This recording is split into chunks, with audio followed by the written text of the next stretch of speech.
একদম অসাধারণ সাউন্ড। এটা ভেঙে দেখাচ্ছি তোমাদেরকে, দেখো। তাহলে শুরু করা যাক।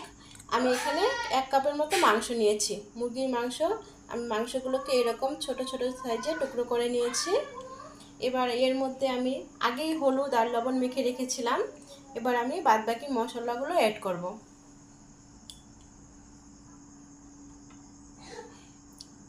আগে আমি হলুদ দিয়েছিলাম, তাই আর অল্প হলুদ দিয়ে দিচ্ছি।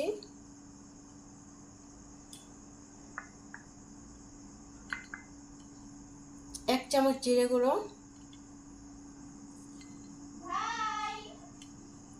1 চামচ ধনে গুঁড়ো,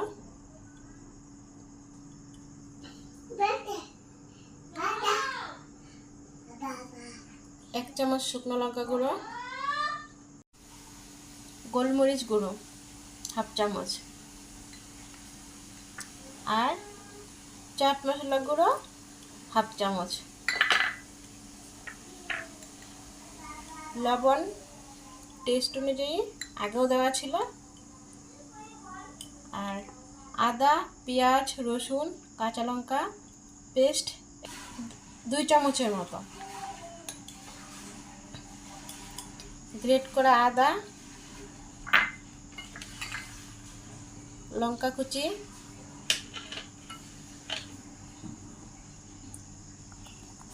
পেঁয়াজ কুচি,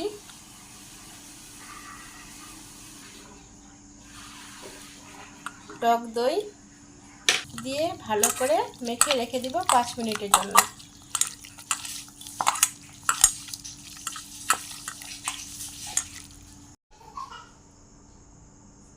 5 মিনিট হয়ে গেছে, ঢাকাটা খুলে দিব।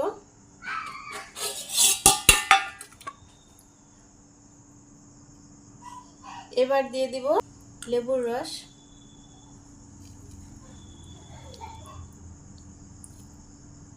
এই লেবুর রসটা দেওয়াতে মাংসটা কিন্তু খুব সুন্দরভাবে সেদ্ধ হয়ে যাবে, খেতেও কিন্তু খুব টেস্ট হবে, আর ক্রিসপিনেসটাও খুব সুন্দর হবে। এবার দিয়ে দিব আমি চালের গুঁড়োটা 1 কাপের মতো, আর দিয়ে দিব বেসন,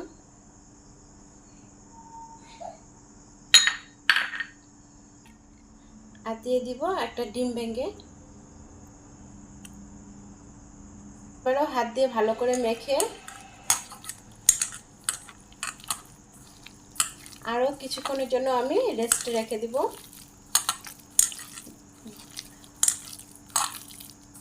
এই সব মশলা দিয়ে ম্যারিনেট করে যে যত বেশি রাখতে পারবে, যে যত বেশি সময় দিতে পারবে, এভাবে ম্যারিনেট করে যদি তুমি 1 ঘন্টার মতো রেখে দাও তাহলে কিন্তু আরও বেশি ভালো হবে। কিন্তু হাতের সময় কম থাকলে 5 মিনিট 10 মিনিট করে রেখে দিলেও হবে, কোনো ব্যাপার না।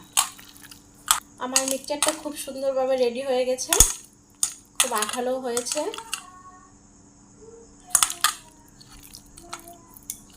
আমার কিন্তু আর জলের প্রয়োজন পড়ে নাই।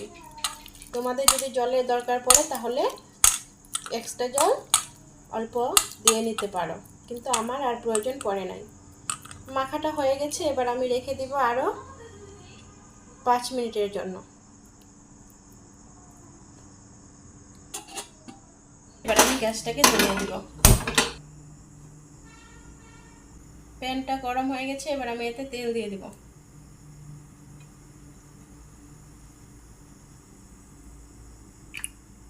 তেলটাকে খুব ভালোভাবে গরম করে তারপরে কিন্তু এগুলোকে ভাজতে হবে।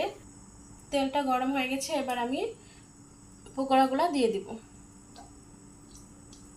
তেলটাকে খুব ভালো করে গরম করে নিতে হবে, এরপরে কিন্তু হিটটাকে কমিয়ে দিতে হবে।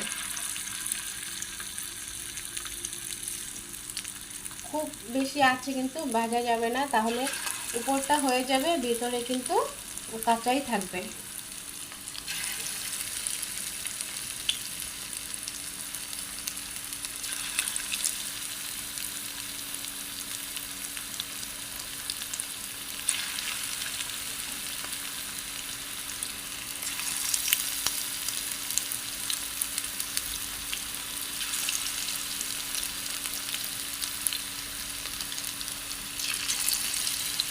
ধিমি আঁচে এগুলোকে ভাজতে হবে, উল্টে পাল্টে ভালো করে।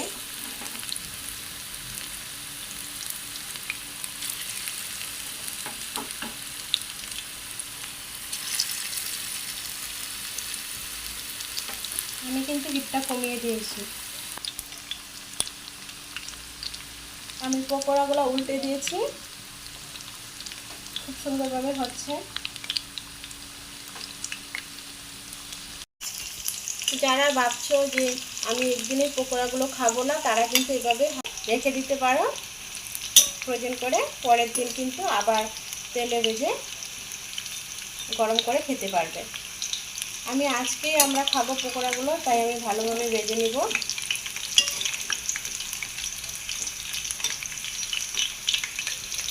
পিসগুলো ছোট ছোট ছিল, তাই বেশি সময় লাগবে না।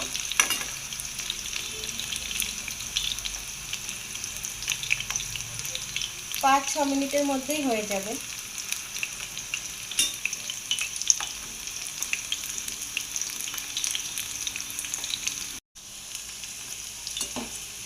পকোড়াগুলো হয়ে গেছে, এবার আমি নামিয়ে নেব।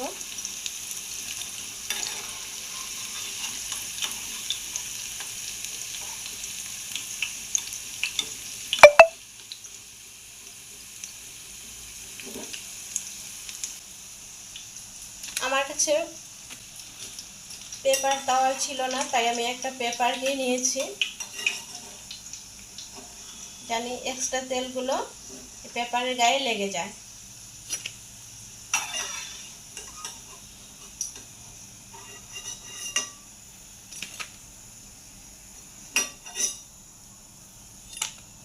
একদম অসাধারণ সাউন্ড। এটা ভেঙে দেখাচ্ছে তোমাদেরকে, দেখো।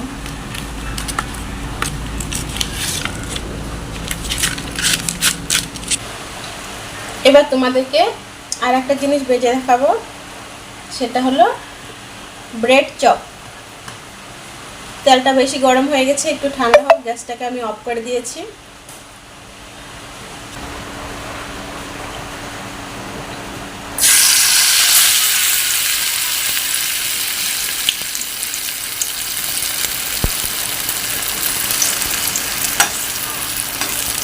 এই ব্রেড চপের রেসিপি যদি তোমরা দেখতে চাও, তাহলে আমাকে কমেন্ট করে বলবে, আমি অবশ্যই তোমাদেরকে কীভাবে বানাই তৈরি করে দেখাবো।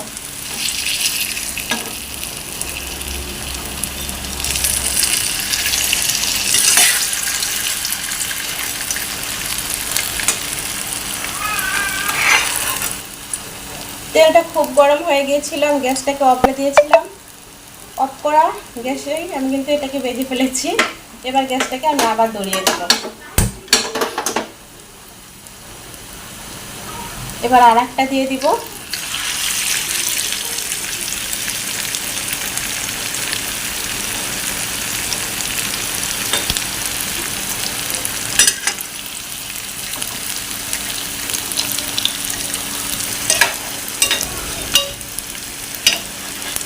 এটাকে উল্টে দিব।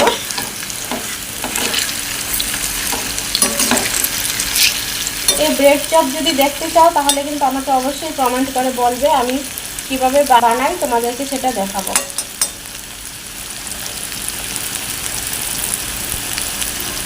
সবাই পারো, এক একজন এক এক রকম করে তৈরি করে। এদিকে আমার ব্রেড চপও একদম রেডি, একদম মুচমুচে। ব্রেড চপের রেসিপি তোমরা যদি দেখতে চাও, তাহলে আমাকে কমেন্ট করে বলো, আমি নিশ্চয়ই তোমাদেরকে দেখাবো। একটা ভেঙে দেখাই।